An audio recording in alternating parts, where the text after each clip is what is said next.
Mr. Van Doren, you have 8 points. The category Kings, K-I-N-G-S, Kings. How many points do you want? I'll try for 10 points. For 10 points, it's well known that some of Henry VIII's 6 wives fared better than others. He divorced his first wife, Catherine of Aragon, married his 6th, Catherine Parr, just a few years before he died. Name the 2nd, 3rd, 4th, and 5th wives of Henry VIII and describe their fates. Oh, my goodness. You want me to name the 2nd, 3rd, 4th, 5th wives, and what happened to all of them? That's right. Oh, I'll have to think a minute.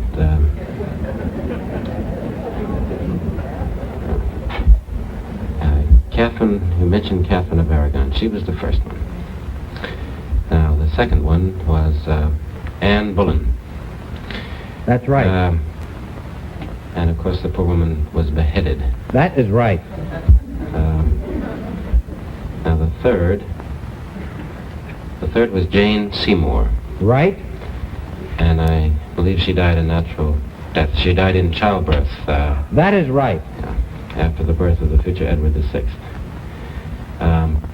The fourth now. Right. Let's see, the two Anne. Anne of Cleves. Right. And I don't think he beheaded her. Did he divorce her? You'll have to tell me rather than He divorced her. He did. You're right. Finally, the 5th. The 5th. Yes, one more. One more. James. Oh, I think that Henry VIII married three Catherines. Now, you mentioned Catherine of Aragon. Who was the other Catherine that you met? The 6th wife? Catherine Parr, was that the 6th one? Yeah. Yeah. Catherine Aragon, Catherine Parr. Catherine Howard. Right. And what happened to her? Yes, what happened to her? Considering Henry VIII, he probably divorced her or beheaded her. Let's see. Well, he divorced his... Did he behead Catherine Howard? He did. You've got 18 points.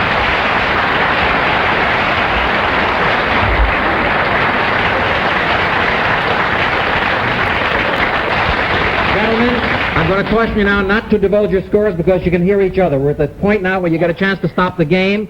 If either of you stops the game, whoever has the high score wins. So be very, very careful. I'm going to give you some time, and I'll tell you when your time is up. If either player stops the game right now, Mr. Van Doren, who is 8 points ahead at $2,500 a point, will win back $20,000 from Herb Stempel. But he doesn't know it because they don't know each other's scores. Let's see what happens. If either of you want to stop the game, you must tell me so right now. I'll stop. Then you win $20,000. Congratulations, Mr. Van Doren.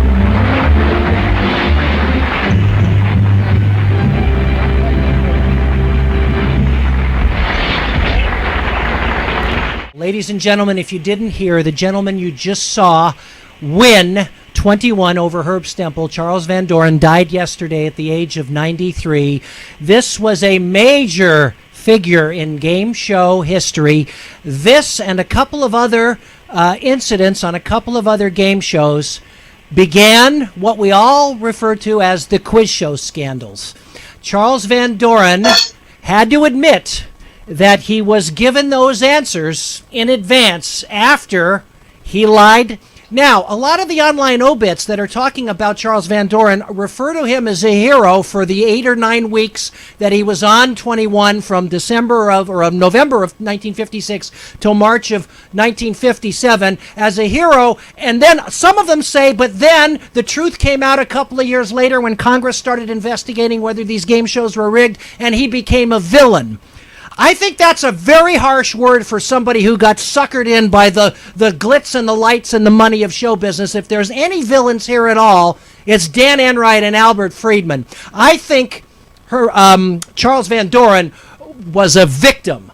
Let's go to Steve for his commentary on this and what Charles Van Doren's testimony and appearance on 21 did for the game show industry on television in general at a time when supposedly this country was very, very innocent. Well, the people who are referring to him as a villain are probably people who weren't even 30 years born at the time this was all going on in the late 1950s, and probably don't know the entire history of it. And that's one of the tough things for obituary writers to do. So what happened is Van Doren was such a telegenic for that era. I don't know that he would be today. But the bottom line to it is that the country at that point in time thought that everything that was competitive on television was like sporting events or anything else, that it was on the level. But because of pressure from advertisers to maintain ratings and to keep them at a level so that they would continue to put up the bucks to sponsor these shows, then the producers succumbed to that pressure and began staging the shows. They fixed them. Not every game show was fixed. The problem was, and Charles Van Doren became the signature symbol because he was such a telegenic person, and because here he was from Columbia University, but he became such a big figure because he came across a little bit like everyman to a large degree, that he was a college professor, but he was an okay guy. He even got huge numbers of letters from women proposing marriage to him during all of this time. But trying to just fast forward through all of this, Charles Van Doren then, he along with, and there were many more who did, but there were approximately a dozen contestants on these shows that were indicted for lying to a federal grand jury, because once you began, and Herb Stempel, his opponent, ultimately became the biggest whistleblower of all of them, because he was the most celebrated loser out of all of them, because he's the one who thought he could go and destroy everybody on this show or any other show. And so when the federal grand jury in New York looked into it, they had an extensive investigation, and these people lied because they were pressured by the producers of the show. Everybody said he was finished when he admitted that he lied. Mm-hmm. He was finished as far as a public figure, but I think a lot of that had to do with his own way. He did not want to be a public figure anymore. He still made a decent living. Tell everybody what he ended up doing, albeit through a contact of his father, a friend of his father. Well, he became, at first he became worked for a publisher of elite books called Prager. His father, Mark Van Doren, was a poet, and his mother was a novelist. But he then went on and became one of the editors of the Encyclopedia Britannica. For 20 years.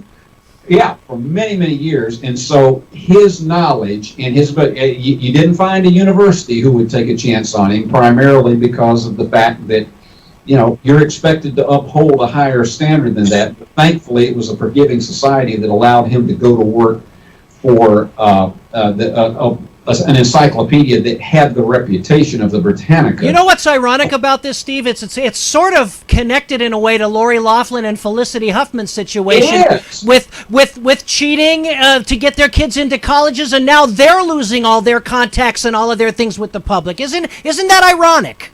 Yeah, I mean, because you notice how the sponsors dropped them. Hallmark dropped Lori Loughlin immediately. She's not coming back to Fuller House. Oh, damn. No. You know. And I think he felt like, because he finally confessed in front of the House subcommittee, and as we said, he disappeared and went driving into New England for a weekend, and his father told him that what you should do is tell the truth. And he said, I don't think he knew what the truth was. I don't think he really cared. Well, I read somewhere online that Dan Enright and a couple of other people had finally admitted what was going on, and he was sort of forced into having to do it at that point, and that's what tarnished him, the fact that Enright and Friedman and all of these people came clean.